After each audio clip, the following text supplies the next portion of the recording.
teve que ir embora. Eles fizeram o melhor, foram muito criteriosos, foram totalmente imparciais, certo?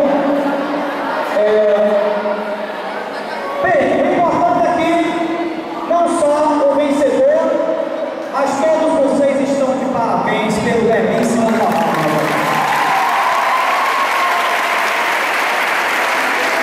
Tivemos alguns atritos durante o processo, até briga em jogo de futebol, mas hoje nós percebemos que todos fazemos parte de uma mesma torcida. A torcida se chama Varela Barra.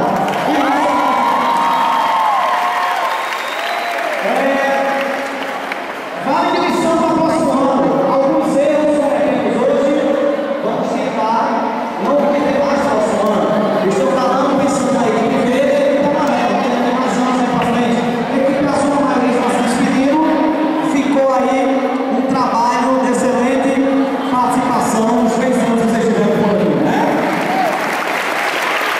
Eu vou dizer o terceiro colocado e gostaria que as demais equipes aplaudissem o terceiro colocado, porque é importante. Todos participaram, todos ralaram, sofreram, fizeram valer esta prova de hoje. Com 92 pontos, a equipe que tirou o terceiro colocado, brilhantemente, foi a equipe verde.